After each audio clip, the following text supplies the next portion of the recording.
2022. It's not just about winning back the House and Senate.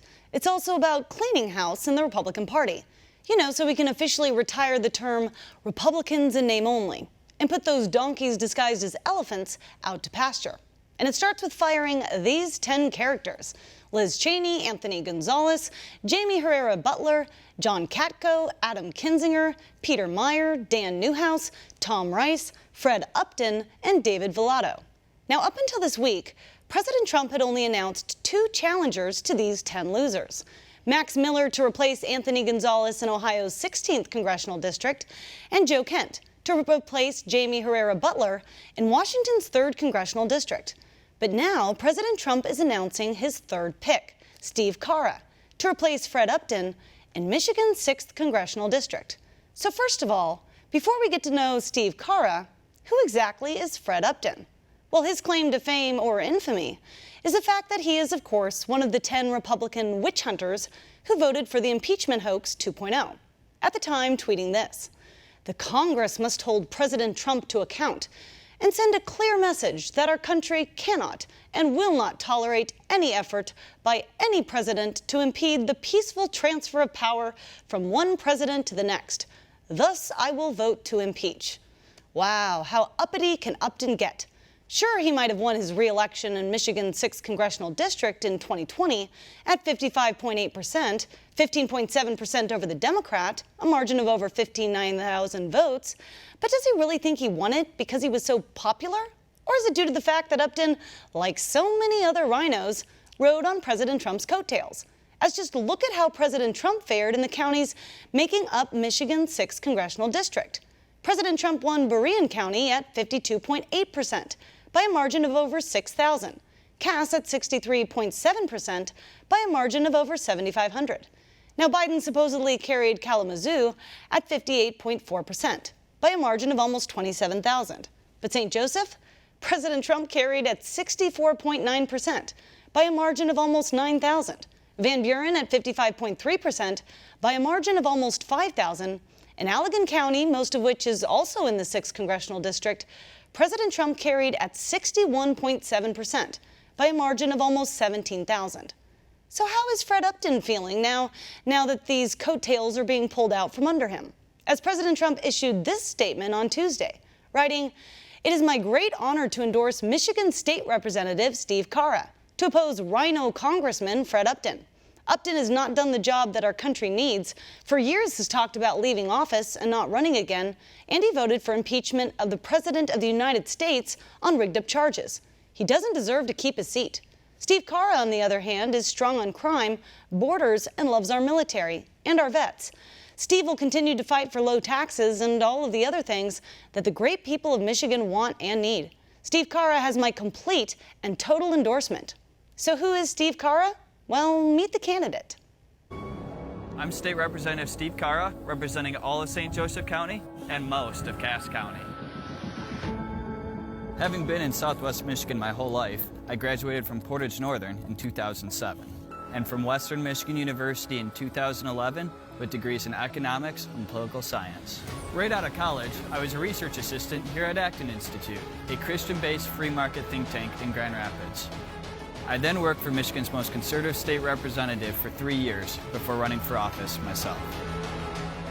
Like Lansing, Washington is full of too many status quo politicians. Our current congressman has been in office longer than I've been alive. Despite him being more moderate than me, the real problem is he's a go-along-to-get-along politician. There's not much difference between him and Nancy Pelosi. Are you ready to send somebody to Washington to defend our Southwest Michigan values?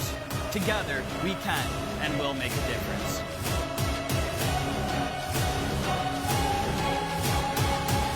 I'm Steve Carra, and I approve this message. Joining us now, the man himself, the next congressman from Michigan's 6th congressional district, Steve Carra. Is it too early to say Mr. Congressman? Congratulations on your endorsement from President Trump. You know, it doesn't just make a difference, it really does make the difference. Thank you, Natalie. That was a powerful intro. Thank you for that. And I'm not going to let my foot off the pedal. I always say, if you ever get bad news, work harder. If you ever get good news, work harder. If you ever get no news at all, work harder. And that's exactly what I'm going to do. I've proven myself as a conservative fighter. It's an honor to be endorsed by President Trump. I'm looking for this opportunity, and I'm very grateful for this. Well, the people of Michigan especially have been so motivated based on what happened November 3rd, but also when you have a congressman like Upton who actually would do something like that and betray not President Trump, but the people of Michigan who he claims to represent for decades. Correct. And if he's got a concern, thinks something happened on January 6th, where has he been with Maxine Waters? She actually goes around the nation inciting violence. He's quiet on that issue.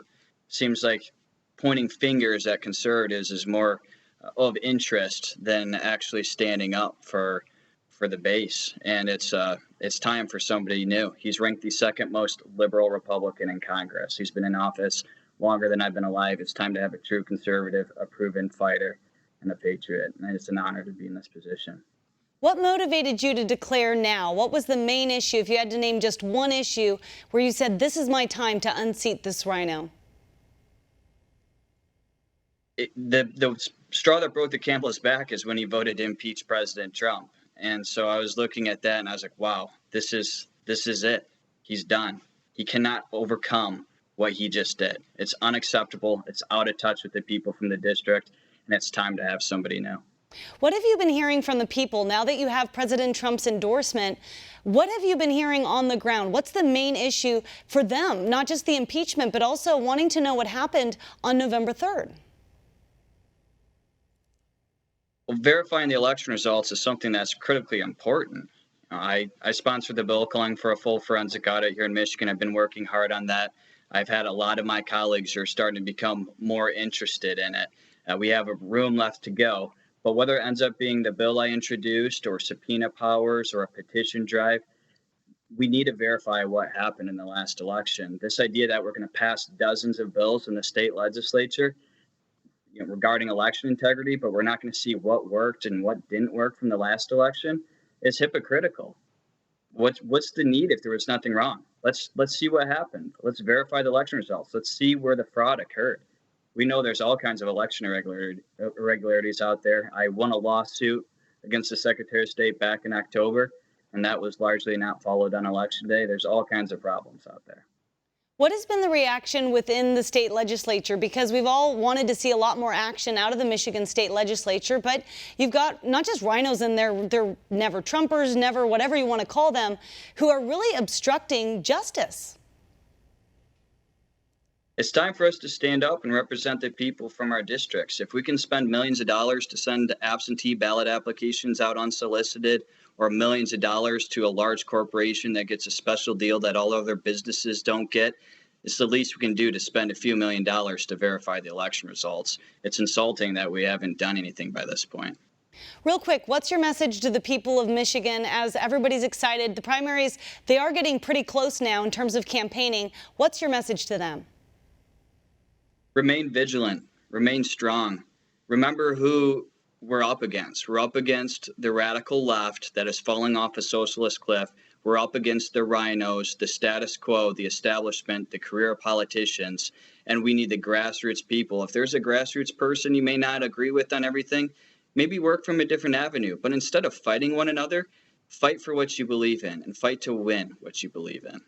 Steve, again, congratulations on this endorsement and your campaign. We're all going to be watching it. We're excited to get rid of those 10 rhinos. It's time they were retired for good because they're doing too much damage, not just to the Republican Party, but really to America at this point. So keep us posted. God bless you, and we'll look forward to seeing you again soon.